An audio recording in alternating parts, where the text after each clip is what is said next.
celebrations are a declaration of our hopes for the future. The palace gates stood under a heavy sky, London's damp chill clinging to the air as though the city itself sensed a secret had broken free. It wasn't announced with trumpets or parades, but with the rawest of human moments. Catherine, Princess of Wales, overcome by tears as the truth no one was meant to see unfolded before the world. This was not the planned unveiling of a royal heir. It was something unguarded, unmeasured, a moment of unfiltered reality that swept past centuries of protocol and landed straight in the hearts of millions. The hidden fourth child, kept in silence for months, had arrived, and the world, stunned, demanded to know why it had been hidden at all. Inside the walls of the Lindo wing, far from the polished balcony waves and rehearsed photo calls, Catherine's composure cracked. William stood at her side, a silent sentinel, his hand wrapped firmly around hers as their newborn was placed gently in her arms. Her eyes shimmered under the sterile hospital lights, and though she tried to steady her breathing, the weight of secrecy pressed hard on her chest. "I didn't want the world to see me like this," she whispered to a midwife, her voice breaking. But there was no hiding now. The news had slipped into the corridors of Buckingham Palace and spilled into the streets. For weeks, whispers had swirled about Catherine's prolonged absence from public life, discreet visits to private clinics, William's unexplained schedule changes, an uncharacteristic tightness in palace briefings. Even her most devoted supporters began to speculate. Was it illness, exhaustion, or something else entirely? Now, the answer lay swaddled in her arms, a tiny, sleeping figure whose arrival had rewritten months of carefully managed royal narrative. Behind the secrecy was a truth more intimate than scandal, more personal than politics. Catherine's pregnancy had been brutal. Hyperemesis gravidarum, the same severe sickness that had plagued her before, returned with a vengeance. Days blurred into weeks as her body rebelled, every movement a trigger for relentless nausea. She fought through dizziness, dehydration, and the gnawing guilt of missed moments with George, Charlotte, and Louis. William shielded the children from the worst of it, ferrying them to school, distracting them with weekend adventures. But the absence of their mother was felt in every room. And yet, within that storm, Catherine chose silence, not out of shame, but to keep something sacred untouched by the world's hunger for spectacle. Only a handful of aides knew. They moved like shadows, guarding her privacy with the kind of loyalty that could not be bought. Meals were brought discreetly, curtains drawn in daylight. The few visitors allowed spoke in hushed tones, understanding the fragility of the moment. But secrets in the royal world are like cracks in glass. They spiderweb quickly. A nurse's cousin overheard a late-night phone call. A well-placed journalist caught sight of a hospital convoy slipping through a service entrance. The pieces were small, but they fit together. And when they did, the impact was seismic. The official statement was sparse, almost stubbornly so. The Prince and Princess of Wales are pleased to announce the safe arrival of their fourth child. No name, no time of birth, no photographs. It was as if the palace was daring the press to push harder. But Catherine's appearance just hours later told the story no press release could. She emerged not onto a balcony, but into a quiet, dimly lit hospital corridor, cradling the child against her chest. William flanked her protectively, his gaze sweeping the hall as though every camera was an intruder. Yet one photo did emerge, snapped through the narrow gap of a partially closed door. Catherine's eyes were red, her cheeks streaked with tears, but her lips curved in the faintest smile as she looked down at the newborn. It wasn't the polished portrait the monarchy was known for. It was better. It was human. That image, unfiltered and unapproved, rocketed across social media, splitting public opinion in two. Some praised the couple for protecting their private life in a world that devours it. Others accused them of deceit, of treating the public like outsiders to a story they had a right to know. But for those who looked closer, the photo was not about secrecy or scandal. It was about survival, about a woman who carried life while carrying the weight of a crown, and the man who stood unshaken beside her. And as speculation swelled about the baby's name, about whether the child would be christened in quiet or with grandeur, one thing was undeniable. In that single moment, Catherine had rewritten the royal script. She had shown that motherhood, in all its raw imperfection, deserved to be seen not as a stage-managed performance, but as the fierce, fragile reality it truly is. And somewhere in the middle of the world's questions, under the echoing clicks of distant cameras, Catherine leaned into William's shoulder, her voice low enough for only him to hear. "I'm glad they know now, but I'm even gladder we had this, just us, for as long as we did. The rest, the press, the politics, the centuries of tradition could wait. For now, there was only the sound of a newborn's breathing, the warmth of a father's hand over hers, and the quiet triumph of a mother who had given everything to bring this life into the world."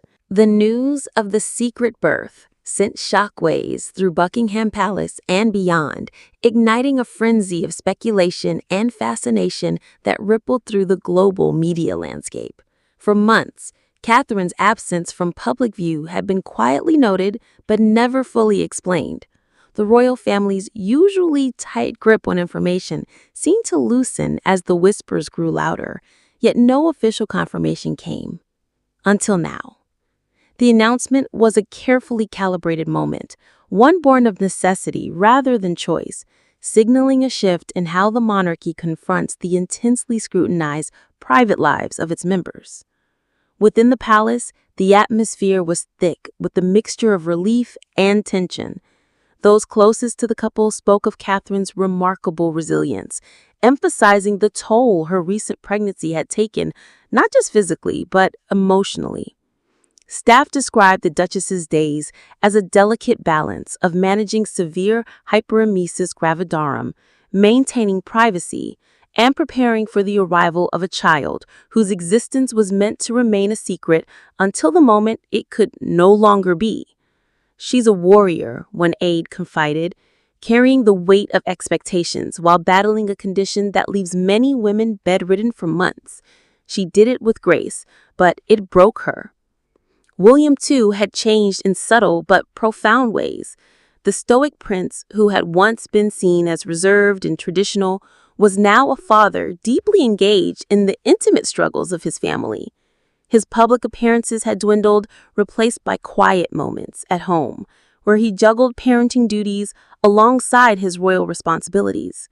Those who saw him during this time noted a softness in his demeanor, a tenderness that spoke to nights spent pacing hospital corridors, comforting a wife whose pain was invisible to the world but no less real.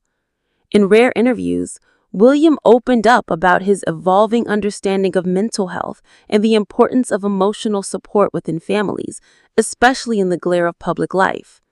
"This experience has changed me," he admitted. "It's taught me that strength isn't about pretending to be unbreakable. It's about being honest, being present, and being there even when things are hard." Outside the palace walls, public reaction was a mix of adulation and curiosity. Social media exploded with messages of support, with thousands applauding Catherine's courage and applauding the couple for shielding their child from the relentless glare of publicity. The hashtag Royal Resilience trended worldwide as fans shared stories of their own struggles and triumphs, finding inspiration in the Duchess's openness about her pregnancy challenges. Yet beneath the outpouring of goodwill, questions brewed. Why had the fourth child been kept secret for so long? Was this a new approach to royal privacy, or a sign of deeper fractures within the monarchy's public relations strategy? Royal commentary debated fiercely, dissecting every statement and image for clues, while tabloids speculated on the implications for the line of succession and the family's future public engagements. The palace remained tight-lipped, offering only carefully crafted statements that emphasized gratitude and joy while deflecting more probing inquiries. Inside, however, the family grappled with the realities of adjusting to a new dynamic. The older children, George, Charlotte, and Louis, were said to be thrilled by their new sibling, though the upheaval of their mother's illness and the intense media attention added complexity to their childhoods. Reports from trusted insiders described a household striving to maintain normalcy amid extraordinary circumstances, with William and Catherine committed to providing their children with as much stability and love as possible.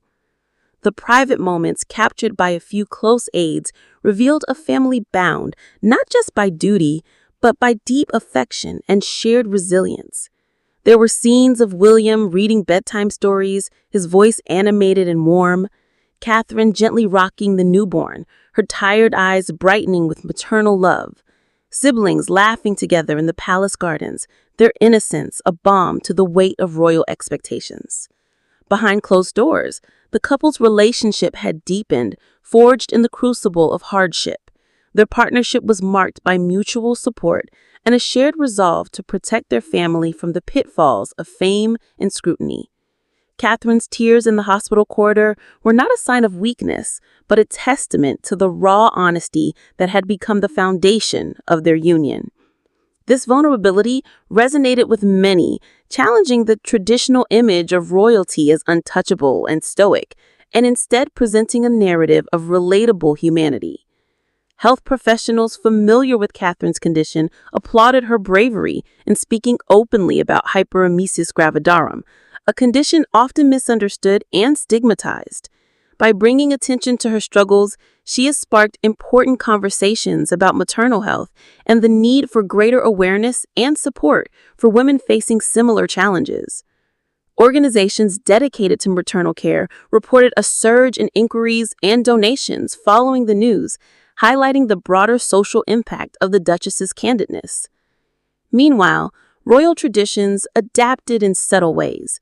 The christening of the new royal baby, long expected to be a grand affair, was reportedly planned with privacy in mind, reflecting a conscious effort to balance the monarchy's ceremonial heritage with modern expectations of discretion and respect for personal boundaries. The ceremony was to be intimate, limited to close family and trusted friends, underscoring a new era where the royal family embraces vulnerability without sacrificing dignity. As the public digested the news, media outlets worldwide produced extensive coverage, analyzing every facet of this unprecedented chapter. Documentaries aired, opinion pieces flourished, and social commentators weighed in on the implications for the monarchy, media, and public perception. The birth of the secret fourth child became more than a royal story. It became a symbol of change, a narrative of endurance, and the evolving face of modern royalty. Yet despite the global spotlight, Catherine and William remained focused on what matters most, their growing family. Friends and confidants noted the couple's determination to shield their children from the excesses of fame, emphasizing playdates over press conferences, bedtime routines over red carpets, and quiet family dinners over public appearances. Their vision was clear: to raise their children grounded in love and normalcy, preparing them for a life that balances privilege with purpose. As summer gave way to autumn, the family's public reemergence was gradual but marked by a newfound authenticity. Catherine, once reserved in her public speeches, began to address maternal health openly, advocating for better support systems and sharing her personal journey with compassion and candor. William, too, expanded his focus on mental health initiatives, drawing from his own experiences to champion causes that resonate deeply with the public. Together, they exemplified a partnership not just of titles, but of shared values and commitments. This chapter in their lives, forged in challenge and quiet strength, was a turning point for the monarchy, a reminder that beneath the crowns and ceremonies are human beings whose stories are as complex and compelling as any others. The world watches still, eager for each glimpse behind the royal veil. Yet it is in these intimate moments, the tearful embraces, the whispered conversations, and the unguarded smiles, that the true legacy of Catherine and William begins to take shape. The secret fourth child is more than a royal addition. It is a beacon of hope, resilience, and the enduring power of family in the face of relentless scrutiny. Through this journey, the Princess of Wales has transformed from a figure of distant admiration to a symbol of real, relatable strength, inspiring millions to face their own battles with courage and grace. As the story continues to unfold, one thing remains clear. The monarchy is no longer just an institution of tradition, but a living, evolving family navigating the complexities of modern life with heart and humanity.